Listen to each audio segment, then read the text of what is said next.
Hello, good evening आप सभी को। कैसे हो आप सब लोग? अपन आज से नया एक सब्जेक्ट स्टार्ट करेंगे जो प्रोग्रामिंग लैंग्वेज वाला है। और उसमें आज अपन स्टार्ट करेंगे पाइथन लैंग्वेज। तो देखो, जो आपके प्रोग्रामिंग लैंग्वेज वाला जो सब्जेक्ट दे रखा है 3 नंबर पे, उसमें बहुत सारी कंप्यूटर लैंग्वेज दे रखी है। जैसे सी दे रखी है आपको, उसमें सी प्लस प्लस मिलेगी, जावा भी है, पाइथन भी है, डॉट नेट और भी प्रोग्रामिंग लैंग्वेज दे रखी है। तो देखो, जो पाइथन है, जो अभी राजस्थान की बुक है ना, राजस्थान स्टेट बोर्ड की जो बुक है, कक्षा 11th और 12th क्लास की, इसमें पाइथन कवर की गई है। तो सारी की सारी पाइथन है वो अपन यहाँ से कवर करेंगे। देखो, यदि आपको सी और सी प्लस प्लस भी मैं कवर करा दूंगा, लेकिन यदि आपको अलग से पढ़ना है तो देखो, जो राजस्थान की प्रीवियस बुक थी, जो राजस्थान बोर्ड में कंप्यूटर साइंस की पहले की बुक्स चलती थी, उसमें सी और सी प्लस प्लस दोनों लैंग्वेज थी। तो आप वहां से इसकी पढ़ सकते हो। यदि आपके पास पीडीएफ नहीं है तो मैं अपने टेलीग्राम चैनल पे उसकी पीडीएफ डाल दूंगा। जो पहले की बुक्स है उनकी भी, और जो राजस्थान बोर्ड की 11th 12th की बुक्स है उनकी भी मैं पीडीएफ आपको डाल दूंगा। तो आज की क्लास में अपन पाइथन स्टार्ट करेंगे। देखो, सबसे पहली चीज पाइथन के बारे में कुछ बेसिक चीजें हैं।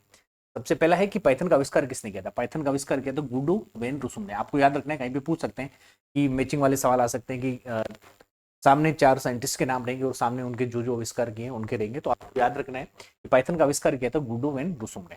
अगली इंपॉर्टेंट चीज, पाइथन फाइल का जो एक्सटेंशन होता है डॉट पीवाई होता है। अब देखो, एक्सटेंशन का मतलब ये है कि आप कोई भी फाइल बनाओगे। जैसे मैंने पाइथन में एक फाइल बनाई है, परम डॉट पीवाई, ये फाइल का नाम है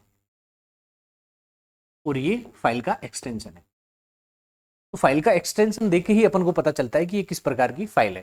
जैसे आप लोगों ने देखा होगा, जैसे डॉट टीएक्सटी फाइल रहती है ना, जैसे abc.txt है, तो ये किस प्रकार की फाइल है? टेक्स्ट फाइल है। मान लो डॉट पीडीएफ रहेगा तो ये किस प्रकार की फाइल है? पीडीएफ फाइल है। तो आप लोगों को पता रहना जरूरी है कि जो पाइथन की फाइल रहती है उसका एक्सटेंशन क्या रहता है? डॉट पीवाई रहता है।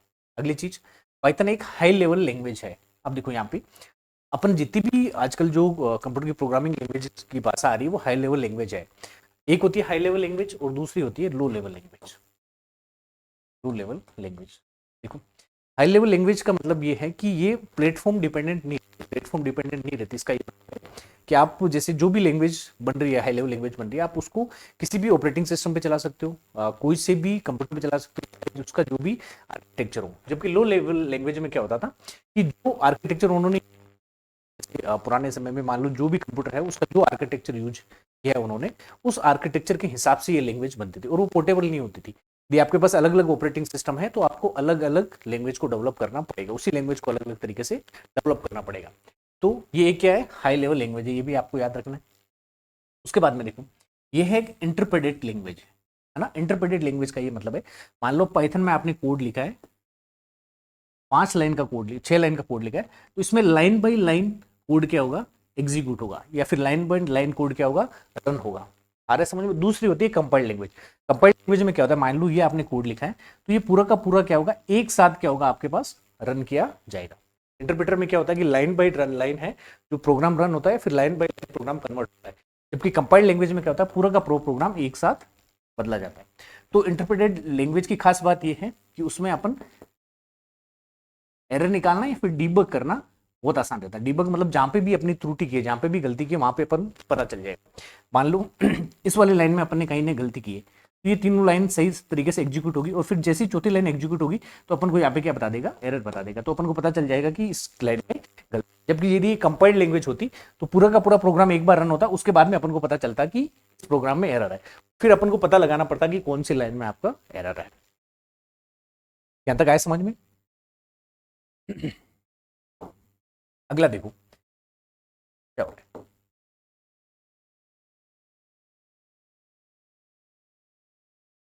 अगला है, ये एक केस सेंसिटिव लैंग्वेज है। क्या है? केस सेंसिटिव लैंग्वेज है। देखो, केस सेंसिटिव का मतलब ये है कि जैसे मैंने लिखा है एप्पल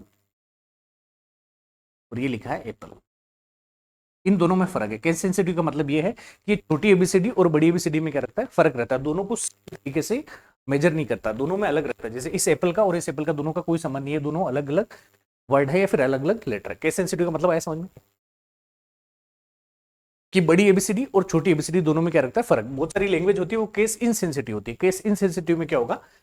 छोटी एबीसीडी और बड़ी एबीसीडी दोनों में क्या है कि सेम ही मतलब। देखो, जैसे मैं आपको बताता हूँ एक एग्जांपल। जैसे आपकी ईमेल आईडी है, ईमेल आईडी केस इनसेंसिटिव होती है, केस इनसेंसिटिव होती है। इसका मतलब ये, मान लो किसी की ईमेल आईडी है abc123@gmail.com, ठीक है। उसकी जगह इसने बड़े ए की जगह यदि छोटा ए भी लिख दिया है, abc123@gmail.com, तो उसे कोई फर्क नहीं पड़ता, क्योंकि केस इनसेंसिटिव है। मतलब बड़ी एबीसीडी और छोटी एबीसीडी दोनों को क्या है, सेम रूप से देखता है। अगला देखो, ये पोर्टेबल है और प्लेटफॉर्म इंडिपेंडेंट है। पोर्टेबल का मतलब आप किसी भी डिवाइस में इसको ले जा सकते हो। प्लेटफॉर्म इंडिपेंडेंट का मतलब है ये ऑपरेटिंग सिस्टम वगैरह इन पे डिपेंड नहीं करती, आर्किटेक्चर पे डिपेंड नहीं करती। अगला देखो, ये जनरल पर्पस लैंग्वेज है। जनरल पर्पस लैंग्वेज है, इसका मतलब क्या है कि इस लैंग्वेज से आपको बहुत सारे जितने भी काम करने हैं वो सारे के सारे उधर से कर सकते हो। देखो, बहुत सारी लैंग्वेज होती है स्पेसिफिक पर्पज, स्पेसिफिक पर्पज का, जैसे आपने लैंग्वेज सुनी होगी वो बोल करके एक लैंग्वेज है ना, इसका एक स्पेसिफिक पर्पज है। जितने भी बिजनेस एप्स है ना, इसको बिजनेस एप्स बनाने के लिए इसका यूज किया जाता है। जबकि जो पाइथन लैंग्वेज है उसका जनरल पर्पज है, मतलब इसके बहुत सारे यूजेज हैं, आप कहीं पे भी इसका यूज कर सकते हो। अगला, वेब डेवलपमेंट में भी ये क्या है, साइक है। और इंपॉर्टेंट चीज ये क्या है, ओपन सोर्स है। ओपन सोर्स है, इसका मतलब ये क्या है, फ्री में अवेलेबल, फ्री में अवेलेबल है।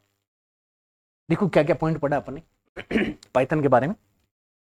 सबसे पहली चीज पढ़ी कि पाइथन का आविष्कार किसने किया था, गुडो वेन रुसुम ने किया था। और जो पाइथन फाइल्स रहती है उसका एक्सटेंशन क्या रहता है, डॉट पी वाई रहता है। ये एक हाई लेवल लैंग्वेज है, ये आपको इंपॉर्टेंट याद है। इंटरप्रेटेड लैंग्वेज है, ये भी आपको याद रखना है। ये एक केस सेंसिटिव लैंग्वेज है। उसके बाद में ये portable and platform independent language है। जनरल पर्पज प्रोग्रामिंग लैंग्वेज है, वेब डेवलपमेंट में भी इसका उपयोग करते हैं। और ये क्या है, ओपन सोर्स। चलो अब देखो कीवर्ड।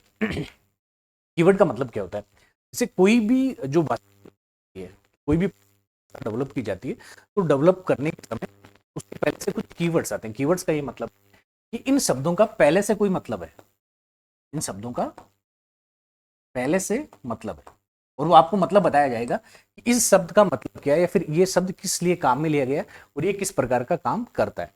तो हर लैंग्वेज में पहले से कुछ कीवर्ड डिफाइन होते हैं, कुछ शब्द हैं वो डिफाइन होते हैं और उनका फिक्स काम होता है, वो लोग वही काम करेंगे, कोई दूसरा काम नहीं करेंगे। तो उन्हें क्या बोला जाता है, कीवर्ड्स बोला जाता है ना।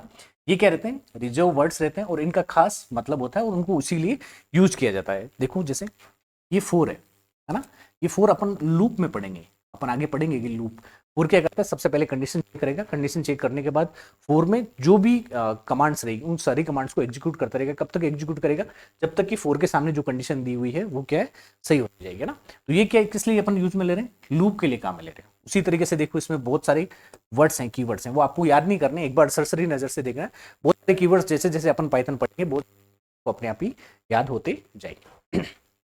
अब देखो, जैसे आप सी लैंग्वेज पढ़ोगे या फिर जावा लैंग्वेज पढ़ोगे, उसमें भी कीवर्ड्स रहेंगे, लेकिन वो कीवर्ड्स क्या रहेंगे, अलग रहेंगे। जो जावा ने डेवलप किए, जिस बंदे ने जावा डेवलप किए, उसने अलग से कीवर्ड्स लिए हैं अपने। हो सकता है इनमें से मतलब 50% आपको सेम ही मिलेंगे, लेकिन 50% आपको अलग ही मिलेंगे। हर लैंग्वेज के कीवर्ड्स होते हैं ना, जो डेवलपर होता है वो अपनी तरफ से कुछ कीवर्ड को यूज में लेता है और उनका फिक्स मतलब होता है, फिक्स मीनिंग होता है। यदि अपन को वो वाला काम करना है तो उन कीवर्ड्स का अपन क्या करेंगे, यूज करेंगे। आगे देखो, अब है आइडेंटिफायर। देखो आइडेंटिफायर का मतलब होता है नाम, आइडेंटिफायर का मतलब होता है नाम। देखो क्या लिखा है, ये एक नाम होता है जो यूजर द्वारा दिया जाता है। तो इसका उपयोग कहाँ है, प्रोग्राम में वेरिएबल्स का, फंक्शंस का या आइडेंटिटी बनाने के लिए। मान लो सबसे पहले जैसे आपने पाइथन सीखोगे, मान लो मैंने एक वेरिएबल लिया ना, जैसे मैंने लिया है a बराबर 10, तो यहाँ पे a क्या है, a वेरिएबल है, a क्या है, वेरिएबल है। ए वेरिएबल मतलब है ए मेरे पास एक जगह है। देखो ए का मतलब ऐसा है, ये एक जगह है जिसका नाम क्या है ए, और इस ए जगह में क्या बैठा है 10। ए का मान कितना वैल्यू बैठी है यहाँ पे 10 बैठी, तो ए क्या है, मेरे पास एक वेरिएबल्स है। तो इस वेरिएबल्स का नाम देने की कोई ना कोई नियम है, उन नियमों की अपन बात करेंगे। यदि आपको वेरिएबल का नाम देना है अपनी तरफ से तो उस वेरिएबल का नाम कैसे दे सकते हो, यदि आप कोई फंक्शन बना रहे हो उसका आपको नाम देना है तो उसका नाम कैसे दे सकते हो। तो देखो आइडेंटिफायर के नामकरण के कुल कितने नियम है, 4 नियम है। कौन कौन से नियम है, देखो पहला नियम कि आइडेंटिफायर का नाम कीवर्ड्स में से नहीं होना चाहिए। अभी जैसे अपन ने जितने कीवर्ड्स देखे थे ना, किसी भी आइडेंटिफायर का नाम या फिर वेरिएबल का नाम या फिर फंक्शंस का नाम उन कीवर्ड्स में से नहीं होना चाहिए। यदि आप खुद से वेरिएबल बना रहे हो तो उसका नाम जितने भी कीवर्ड्स हैं उनसे क्या होना चाहिए, अलग होना चाहिए। ये पहला नियम है। दूसरा, नामकरण में जो पहला अक्षर है वो इनसे शुरू होगा, बड़ी एबीसीडी में ए से जेड, या फिर छोटी एबीसीडी से, या फिर इससे। देखो मैं एक बना रहा हूँ एग्जाम्पल, मान लो मेरे को एक वेरिएबल बनाना है, उसका नाम मैं ए से शुरू कर सकता हूँ, ए बी, ए से लगा के जेड तक किसी से भी शुरू कर सकता हूँ, या फिर छोटी एबीसीडी से भी शुरू कर सकता हूँ, या फिर अंडरस्कोर से भी शुरू कर सकता हूँ।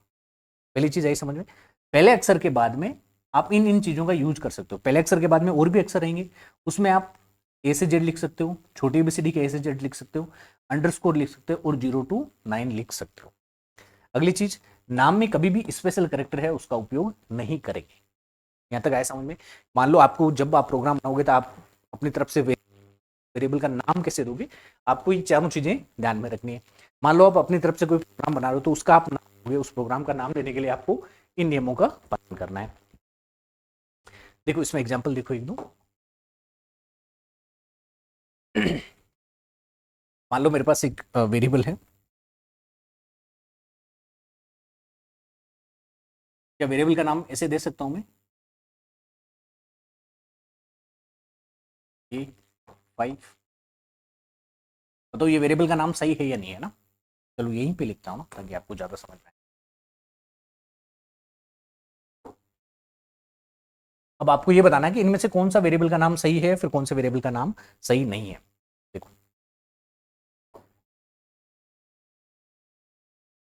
अब ठीक है, देखो हाँ मैंने एक वेरिएबल का नाम लिखा है, हाँ A2 3B। बताओ ये वेरिएबल का नाम सही है या नहीं है। चलो एक वेरिएबल का मैंने नाम लिखा है 2AB, ये बताना है सही है नहीं। एक वेरिएबल का नाम लिखा है _AB@, आपको ये बताना है ये सही है नहीं। मैंने लिखा है 351A। बताओ इनमें से कौन कौन से वेरिएबल का नाम सही है ना। देखो नामकरण के चार नियम है। पहली चीज कीवर्ड नहीं होना चाहिए, तो मैंने कीवर्ड किसी में यूज नहीं किया है।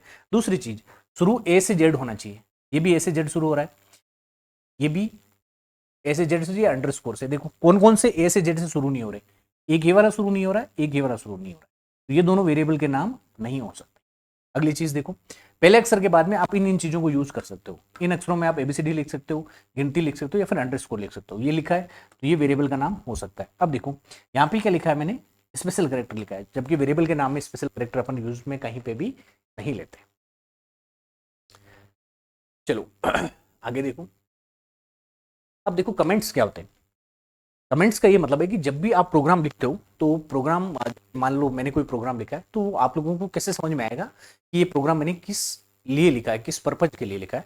तो उसमें कमेंट का यूज करते हैं। देखो मान लो ये मैंने प्रोग्राम लिखा है यहाँ पे, है ना, तो मैं कमेंट कर रहा हूँ यहाँ पे। जैसे मैं आपको बता रहा हूँ ये प्रोग्राम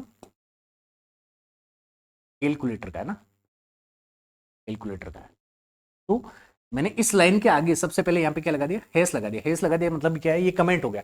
कमेंट हो गया इसका मतलब ये है कि ये लाइन अब रन नहीं होगी। इस लाइन में जो भी कुछ भी लिखा हुआ है, जब रन होगा, प्रोग्राम एग्जीक्यूट होगा, तब ये लाइन क्या होगी, रन नहीं होगी। ये किसके लिए, यूजर के लिए, अपने समझने के लिए। मान लो दूसरा आदमी है उसके समझने के लिए। मान लो इसमें फिर मैंने लाइन में लिखना शुरू कर दिया, यहाँ पे प्रोग्राम लिखना शुरू कर दिया, तो ये सारी की सारी लाइनें क्या होगी, रन होगी। यहाँ पे ये हैश नहीं लगा। फिर मान लो मैंने यहाँ पे हैश लगा दिया और यहाँ पे बता दिया कि ए का मतलब है कि मैं यहाँ पे शेषफल से मतलब है ना, ए का मान जो भी आएगा उसका बराबर क्या है, शेषफल से मतलब है। इसका मतलब ये लाइन मेरे लिए है, ये लाइन मैंने कमेंट कर दी, ये वाली लाइन अब रन नहीं होगी।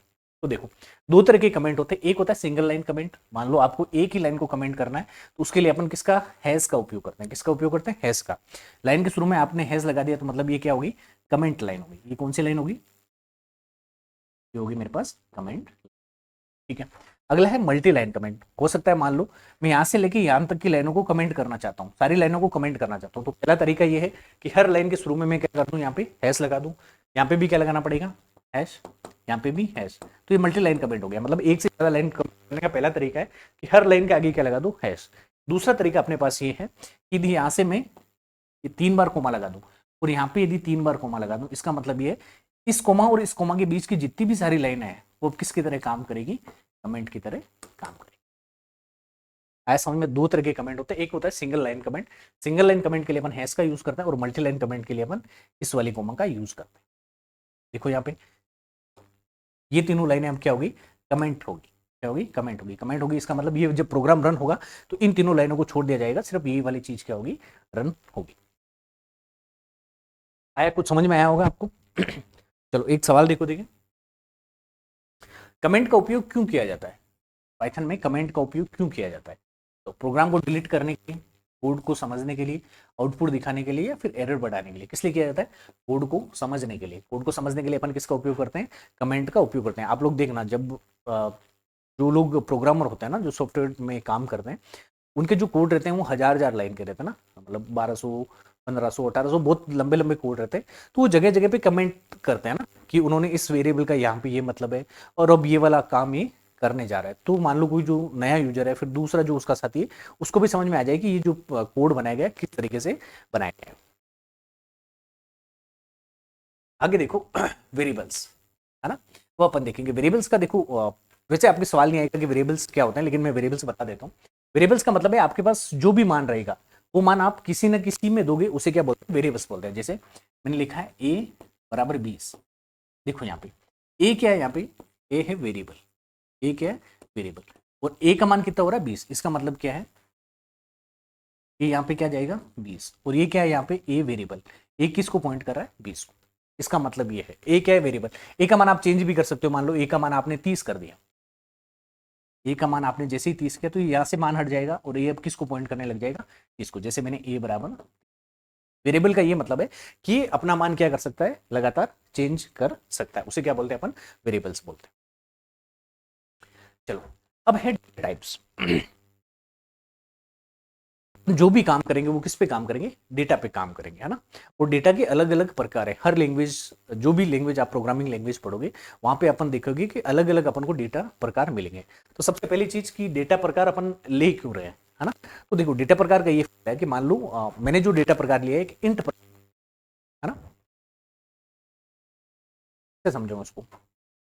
चलो ऐसे समझो, एक शादी है ना। जो लड़के वाले हैं उन्होंने पहले से वाले,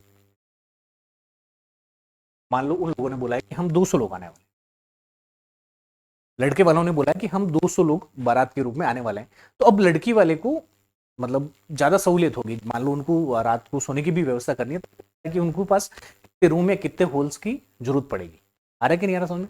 मान लो उन्होंने बोला कि 300 लोग आ रहे हैं, तो अब उनको आसानी होगी उनकी व्यवस्था करनी है, रहने की भी व्यवस्था करनी है। तो वो एक प्रकार के क्या है? Data type. अब डेटा टाइप होता क्या है? तो सबसे पहले जैसे भी डेटा आएगा तो अपन उसको बताएंगे डेटा टाइप क्या है। जैसे ही अपन ने डेटा टाइप बताया तो मेमोरी में वहां पे एक जगह बन जाएगी कि इस जगह में इस प्रकार का डेटा टाइप रहेगा, और इसमें एक वैल्यू आएगी डेटा की। उस डेटा की वैल्यू के साथ अपन बहुत सारे ऑपरेशन या फिर बहुत सारी संक्रियाएं कर सकते हैं। ये होता है डेटा टाइप। हर डेटा का अलग अलग टाइप्स होता है। अलग अलग टाइप्स का ये मतलब उस डेटा को कितनी मेमोरी मिलेगी वो किस टाइप्स में निर्भर करती है। तो देखो, किसी वेरिएबल में किस प्रकार का डेटा स्टोर किया गया है और उस पर कौन कौन से ऑपरेशन किए जाएंगे, ये किससे पता चलता है? अपन को डेटा टाइप से पता चलता है। अब देखो, पाइथन में इतने प्रकार के अपने डेटा टाइप से, एक तो है नंबर्स, दूसरा दूसरा है अपने पास सीक्वेंस, फिर है सेट्स, फिर है नन, और फिर है अपने पास मैपिंग। तो देखो, ये वाला जो पार्ट है ये अपन पहले कवर करेंगे, और ये वाला जो पार्ट है वो अपन डेटा टाइप का बाद में कवर करेंगे। लेकिन आपको पता होना चाहिए कि पाइथन में कितने प्रकार के डेटा टाइप्स होते हैं। देखो, यदि आप 11th की बुक्स देखोगे, कंप्यूटर साइंस की जो राजस्थान बोर्ड में चलती है, इन सब पे आपके अलग चैप्टर हैं। जैसे लिस्ट का देखो, एक अलग चैप्टर मिलेगा, सेट्स का अलग चैप्टर मिलेगा, डिक्शनरी का अलग चैप्टर मिलेगा ना। तो ये जितने भी 4-5 डेटा टाइप है इनको अपन बाद में पढ़ेंगे, क्योंकि इनके कुछ स्पेसिफिक ऑपरेशंस है ना, वो इन्हीं पे काम करते हैं, तो उनको अपन अलग से पढ़ेंगे। देखो पहला होता है नंबर वाला डेटा टाइप। नंबर वाले डेटा टाइप भी 3 तरह के होते हैं। इंटीजर, इंटीजर का मतलब है यहाँ पे संख्या आएगी। फ्लोटिंग पॉइंट का मतलब है दशमलव संख्या आएगी। और कॉम्प्लेक्स का मतलब है यहाँ पे कॉम्प्लेक्स नंबर आएगा। देखो आगे मैंने लिख रखा है, पहला है इंट। इसमें क्या आएगी? इंटीजर संख्या आएगी, है ना। जैसे -15 आ गया, -125 आ गया, 0 आ गया, 135 आ गया। दूसरा होता है फ्लोट। फ्लोट का ये मतलब है कि इसमें जो संख्या आएगी वो दशमलव वाली संख्या आएगी। कौन सी संख्या आएगी? दशमलव। इसमें कौन सी संख्या आएगी? दशमलव संख्या आएगी। तीसरा होता है कॉम्प्लेक्स नंबर। कॉम्प्लेक्स नंबर का देखो, इसमें 2 पार्ट होते हैं। ये वाला था रियल पार्ट, और ये क्या होता है? Imagery part. इसको ऐसे लिखा जाता है 3+4j या फिर 3+4 आयोटा, अपन आई भी लिख सकते हैं। इसको बोलते हैं अपन रियल पार्ट, इसको बोलते हैं अपन इमेजरी पार्ट। देखो देखिए, सबसे पहले ये देखो, मैंने यहां पे लिखा है num1। num1 ये क्या है? सबसे पहली चीज है वेरिएबल। ये क्या है? वेरिएबल। और इस वेरिएबल का नाम दिया मैंने num1। अब मेरे को बताओ वेरिएबल का नाम num1 दे सकते हैं कि अपने नामकरण के 4? पहला है इसका नाम कीवर्ड में से नहीं होना चाहिए, तो num1 नाम का कोई भी कीवर्ड नहीं है। दूसरी चीज, जो अक्षर शुरू होगा, पहला अक्षर होगा, वो या तो बड़ी एबीसीडी से हो या छोटी एबीसीडी से हो या फिर अंडरस्कोर हो। तो इसमें छोटी एबीसीडी से शुरू हो रहा है, बिल्कुल सही बात है। अगली चीज, पहले अक्षर के बाद के अक्षर क्या क्या हो सकते हैं? बड़ी एबीसीडी के हो सकते हैं, छोटी एबीसीडी के हो सकते हैं, अंडरस्कोर हो सकते हैं, और 0 से 9 गिनती हो सकती है। देखो ये सब चीज यूज है। और उसमें लास्ट पॉइंट था अपने पास कि उसमें कोई भी स्पेशल सिंबल का उपयोग नहीं होगा। तो ये वेरिएबल का नाम सही है। पहले चीज आपको ये चीज समझ में आनी चाहिए। उसके बाद में देखो इस वेरिएबल ने इसने क्या असाइन किया? 10। अब देखो होगा क्या, एक वेरिएबल बनेगा हम एक नाम का, है ना, ये वैल्यू है 10। अब ये किसको पॉइंट करेगा? 10 को पॉइंट करेगा। यहां तक आया समझ में? ये मेमोरी में इसको जगह मिल जाएगी। इसका मतलब आ रहा है ना समझ में? ऐसे समझो। चलो ये मेरे पास मेमोरी है, मेमोरी में एक जगह है, यहाँ पे क्या आ जाएगा? 10। और ये 10 किसको पॉइंट कर रहा है?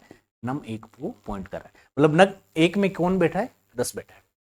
उसके बाद में देखो एक होता है टाइप। यदि आपके पास कोई भी वेरिएबल है उसका आप टाइप निकाल सकते हो। तो जैसे ही आपने टाइप फंक्शन का आप यूज करोगे तो उसका डेटा टाइप आपको पता चल जाएगा। जैसे ही मैंने टाइप num1 लिखा तो मेरे को आउटपुट में मिलेगा क्लास इंट। ये किस प्रकार का डेटा टाइप है? यहाँ पे इंट। इंट का मतलब किस प्रकार का है? इंटीजर है। सेम उसी प्रकार से इसका पता किया तो ये भी क्या आएगा? इंट। अब देखो मैंने एक वेरिएबल लिया है float1, है ना, उसमें एक संख्या डाली है, ये वाली संख्या ना। और यदि जैसे ही इसका मैंने टाइप लिखा है तो मेरे पास टाइप कौन सा आ गया? इसका फ्लोट आ गया। एक वेरिएबल और होता है देखो यहाँ पे, data type Boolean. Boolean data type है, और बूलियन डेटा टाइप में दो ही होते हैं, एक या तो होगा ट्रू या फिर क्या होगा? फॉल्स।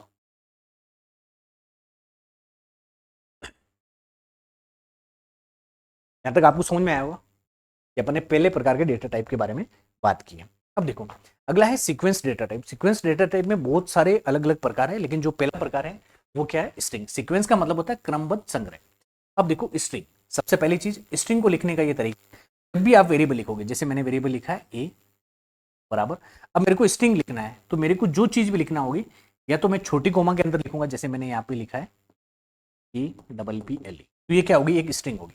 मान लो मैंने ए बराबर लिखा है BOY, तो ये भी क्या होगी? स्ट्रिंग। स्ट्रिंग का ये मतलब है जो चीज भी लिखी जाएगी या तो छोटी कोमा के अंडर लिखी जाएगी, ऊपर कोमा है ना, नीचे कोमा नहीं है, या फिर जो डबल कोट है उसके अंडर लिखा जाएगा। इन दोनों के बीच जो चीज भी लिखी जाती है उसे क्या बोलते हैं? स्ट्रिंग बोलते हैं। अब देखो यहाँ पे क्या क्या आ सकते हैं आपके पास? अक्षर आ सकते हैं, अंक आ सकते हैं, रिक्त स्थान आ सकते हैं, और स्पेशल सिंबल भी आ सकते हैं। तो देखो यहाँ पे अपन डेटा टाइप की बात कर रहे थे। एक अपन ने देखा था इंट। इंट का मतलब संख्या से मतलब है। फिर अपन ने देखा था फ्लोट। फ्लोट का मतलब है दशमलव से। फिर अपन ने देखा था कॉम्प्लेक्स। कॉम्प्लेक्स अभी अपनी यूज नहीं होगा, है ना। कॉम्प्लेक्स का मतलब है उसमें जो रियल पार्ट और इमेजिनरी पार्ट दोनों होते हैं। फिर अपन ने देखा था बूलियन। बूलियन का मतलब इसमें दो ही होंगे, या तो ट्रू होगा या फिर क्या होगा? फॉल्स होगा। फिर अपन ने देखा था स्ट्रिंग। जो भी स्ट्रिंग लिखी जाएगी वो ऐसे लिखी जाएगी, या तो डबल कोट में रहेगी या फिर सिंगल कोट के रहेगी।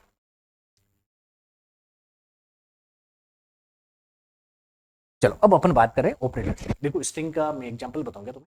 चलो हाँ, जैसे मैंने एक लिखा ए बराबर लिखा है एप्पल, क्या होगा? सेम चीज होगी ना। यहाँ पे लिख मेमोरी में लिखा क्या जाएगा? एप्पल।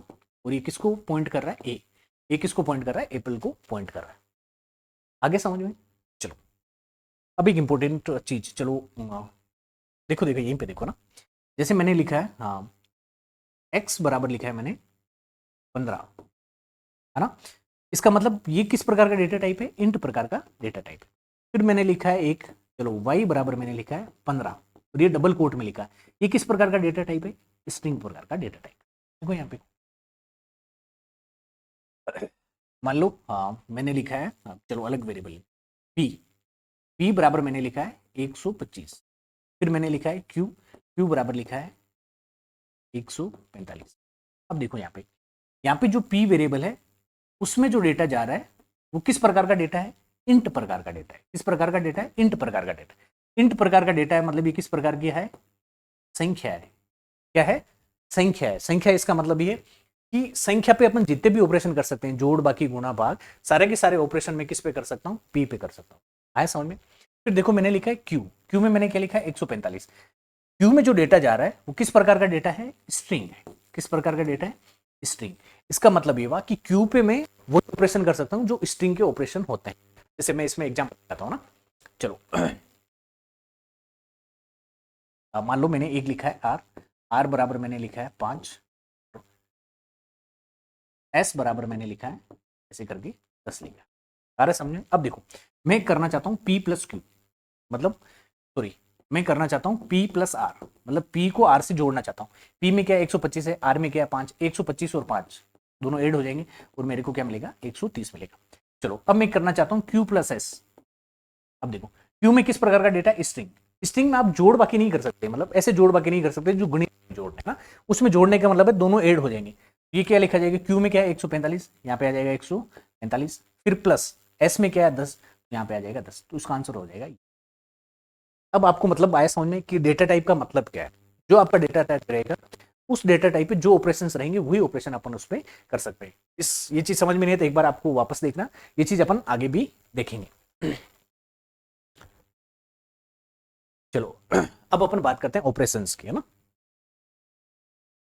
बहुत सारे ऑपरेशंस अपन पढ़ेंगे और ऑपरेशंस पे सवाल भी आता है, पिछली बार भी एक सवाल आया था इसमें। देखो ऑपरेशन का ये मतलब है, जैसे मैंने लिखा है ए प्लस बी।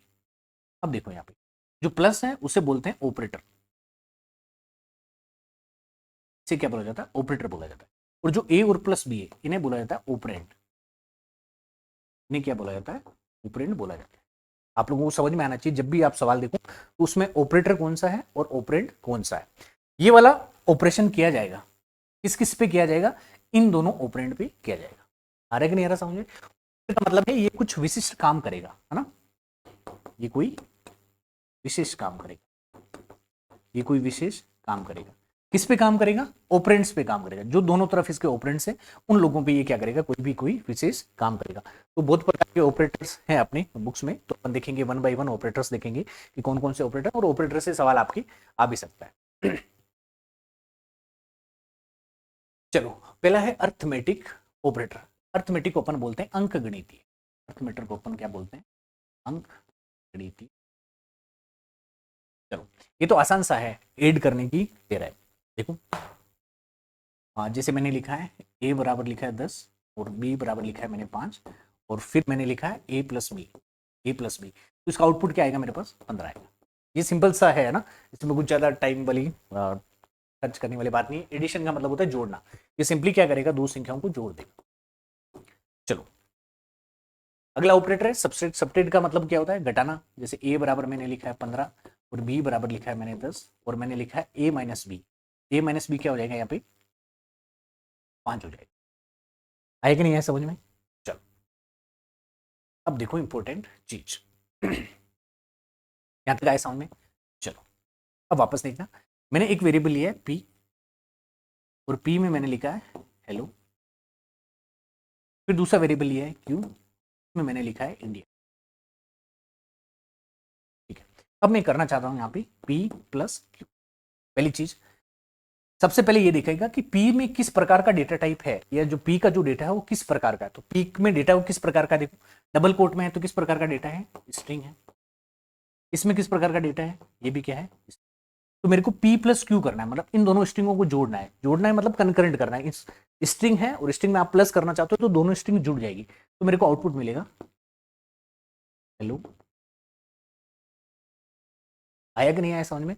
आप प्लस ऑपरेशन यदि आप इंट वाले पे कर रहे हो या फिर फ्लोट वाले पे कर रहे हो तो उसका ऑपरेशन होगा जैसे सिंपल अपन गणित में सीखते हैं ना, जोड़ना घटाना, उस तरीके से। और यदि अपन स्ट्रिंग पे कर रहे हैं, दो स्ट्रिंग को जोड़ रहे हैं ना, तो हेलो पहले आ जाएगा, उसके बाद में क्या आ जाएगा स्ट्रिंग। अब आपको समझ में आया होगा कि अपन डेटा टाइप देते हैं उसका मतलब क्या है। सबसे पहले जो भी वेरिएबल है उसका डेटा टाइप पता किया जाता है कि उस वेरिएबल का डेटा टाइप क्या है। दूसरा देखो माइनस का, ये आसान ही है। दो संख्याओं को यदि अपन को घटाना है तो किसका अपन यूज करेंगे, माइनस का यूज करेंगे। अगला देखो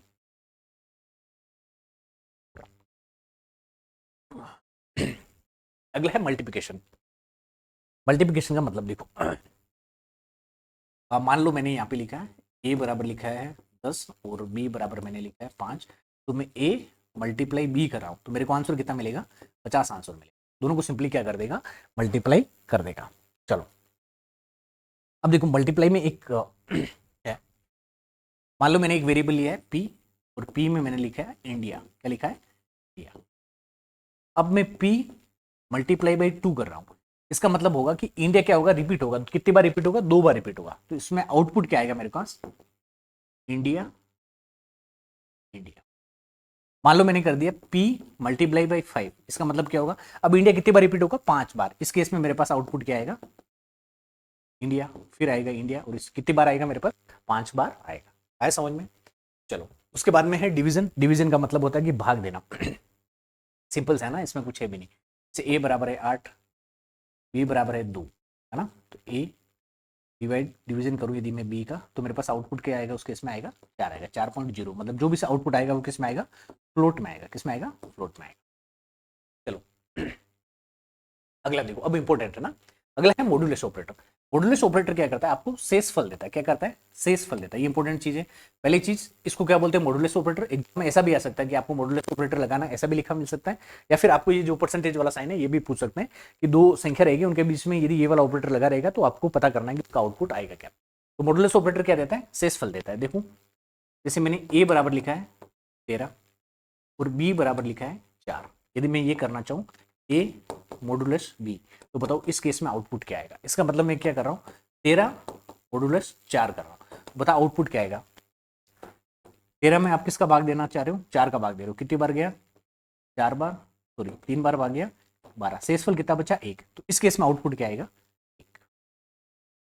आएगा नहीं? आया समझ में कि मॉडुलस ऑपरेटर किस प्रकार से अपन लगाते हैं? जैसे मेरे पास है 13 मॉडुलस 5, बताओ इसका आउटपुट क्या आएगा? 13 मॉडुलस 5 का आउटपुट क्या आएगा? 5 का भाग देना है 13 में, कितनी बार गया? 5 दूनी 10, शेषफल कितना बचा? 3। आउटपुट आएगा, मैंने लिखा है यहाँ पे 18 मॉडुलस 2। बताओ आउटपुट क्या आएगा? 2 का भाग देना 18 में, कितनी बार गया? 9 बार। शेष कितना बचा? 0। आउटपुट कितना आएगा? 0। मॉडुलस ऑपरेटर का मतलब आया समझ में? मॉडुलस ऑपरेटर को ऐसे लिखता है, परसेंटेज की साइन में लिखा जाता है, और ये हमेशा क्या देगा? आपको आउटपुट देता है, तो शेषफल देता है। अगला है फ्लोट डिवीजन, और फ्लोट डिवीजन को लिखने का ये तरीका है। 2 बार जो यदि अपन डिवीजन लिख देते हैं उसे क्या बोलते हैं? Float division. ये क्या करता है? दशमलव को हटाकर भागफल देता है। देखो, जैसे मैंने लिखा है 13 और फिर यहाँ पे मॉडुलस लगा दिया 4। इसका मतलब ये है कि आपको 13 में भाग देना है। किसका? 4 का भाग देना है। कितनी बार गया? 4 3 12। शेषफल कितना बचा? 1। फिर अपन क्या लगाते हैं? पॉइंट लगाते हैं। फिर यहाँ पे क्या लगाते हैं? 0। फिर 2 बार भाग गया 8, फिर 2 बचा। इस प्रकार से करते जाते हैं ना। अब देखो, पॉइंट को छोड़ दो, कितनी बार पूरा पूरा भाग गया? 3 बार। इस केस में इसका आउटपुट क्या आएगा? कि जितनी बार पूरा पूरा भाग जा रहा है वो उसका क्या हो जाएगा? आउटपुट हो जाएगा। चलो इसको उल्टा करते हैं। 4 फ्लोट डिवीजन 13। अब बताओ इसका आउटपुट क्या आएगा? 4 में भाग दे रहे हैं, किसका भाग दें? 13 का। भाग गया नहीं गया? जैसे ही भाग नहीं गया तो अपन यहाँ पे क्या लगा देते हैं? पॉइंट लगा देते हैं। पॉइंट से पहले लगाते हैं क्या? 0। फिर पॉइंट के बाद जितनी भी संख्या आएगी ना, इस केस में आउटपुट क्या आएगा? क्योंकि पॉइंट से पहले क्या अपन को मिला? 0। पहला होता है मॉडुलस। मॉडुलस का मतलब होता है ये हमें शेषफल देता है ना। और दूसरा होता है अपने पास जिसको फ्लोट डिवीजन बोला जाता है। फ्लोट डिवीजन का है कि मतलब पूरा दशमलव जो भाग जाने के बाद जो दशमलव से पहले की संख्या रहती है उसको अपन लिख देते हैं। जैसे 1 2 और करो एग्जाम्पल इसमें। जैसे मैंने लिखा है 15, फ्लोट डिवीजन मैंने लिखा है 4। बताओ इसका आउटपुट क्या आएगा? यहाँ पे कर लेते हैं ना, दोनों सवाल करते हैं ना। जैसे मैंने एक जगह लिखा है 15 फ्लोट डिवीजन 4, इसका आउटपुट बताना है आपको। फिर मैंने यहाँ पे लिख दिया 15 मॉडुलस 4, इसका आउटपुट बताना है आपको। फिर मैंने लिख दिया 18 4, इसका आउटपुट बताना है। फिर मैंने लिख दिया 18 मॉडुलस 4, इसका आउटपुट बताना है। यहाँ पे फ्लो डिवीजन कर रहा हूँ और यहाँ पे मैं क्या कर रहा हूँ? मॉडुलस कर रहा हूँ। मॉडुलस का ये मतलब है शेषफल।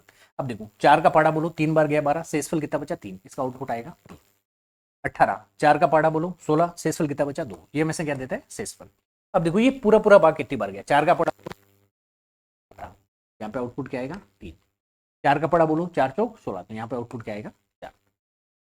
आ रहा है कि नहीं आ रहा समझ में? ये इंपॉर्टेंट ऑपरेटर है जो आपको याद रखने हैं। उसके बाद में देखो अगला ऑपरेटर है जिसे क्या बोला जाता है? एक्सपोनेंट बोला जाता है। एक्सपोनेंट का ये मतलब है, जैसे मैंने यहाँ पे लिखा है 3 एक्सपोनेंट 2, इसका ये मतलब है कि 3 की घात 2, इसका मतलब है 3 गुणा 3 का मतलब है समझ में? जैसे मैंने लिखा है 2 एक्सपोनेंट 4, इसका मतलब है 2 की पावर कितनी है? 4। 2 गुणा 2 गुणा 2 गुणा 2, उत्तर कितना आएगा? जो शुरू के दो मतलब 4 ऑपरेटर देखे थे, जोड़ बाकी गुणा भाग, वो तो आपको पता ही थे। ये जो नए ऑपरेटर, एक एक्सपोनेंट है और एक तो कौन सा था, फ्लो डिवीजन। इन दोनों को आपको, इन तीनों को आपको एक बार से दोबारा देखना है ना। चलो, ये जितने भी ऑपरेटर थे वो थे अर्थमेटिक ऑपरेटर। चलो अब अपन अगली चीज की बात करें, रिलेशनल ऑपरेटर। रिलेशनल ऑपरेटर क्या करते हैं कि दोनों तरफ के ऑपरेंड के मूल्यों की तुलना करते हैं और उसके बाद में आउटपुट देंगे। किसके रूप में आउटपुट देंगे, ट्रू या फॉल्स के रूप में अपन को क्या देंगे, आउटपुट देंगे। देखो देखें इसमें, जैसे मैंने लिखा है ए बराबर मैंने ले लिया 10 और बी बराबर मैंने ले लिया 15 और सी बराबर मैंने ले लिया 10। चलो ठीक है, सबसे पहला ऑपरेटर है इक्वल टू। अब देखो मैं लगा रहा हूं कि ए इक्वल टू बी, बताओ ए और बी दोनों इक्वल है क्या, इस केस में आउटपुट क्या आएगा, ए का मान कितना है 10, बी का मान कितना है 15। 10 और 15 दोनों बराबर है क्या, बराबर नहीं है, इस केस में आउटपुट आएगा मेरे पास फॉल्स। फॉल्स का मतलब ये क्या है, गलत। चलो फिर मैंने लिख दिया ए बराबर बराबर सी, ए इक्वल टू सी। बताओ इस केस में ए का मान कितना है 10 और सी का मान भी कितना है 10, इस केस में आउटपुट क्या आएगा, इक्वल टू का ये मतलब है कि इक्वल टू ऑपरेटर दोनों साइड के देखोगा, इसमें मान क्या है और इसमें मान क्या है। यदि दोनों का मान समान है तो उस केस में क्या आ जाएगा, ट्रू। यदि मान समान नहीं है तो उसमें क्या आ जाएगा, फॉल्स आ जाएगा। ये है इक्वल टू। अब देख रहे हैं अपन रिलेशनल ऑपरेटर, जिसमें पहला था अपना इक्वल टू। अगला ऑपरेटर देखो, नॉट इक्वल टू।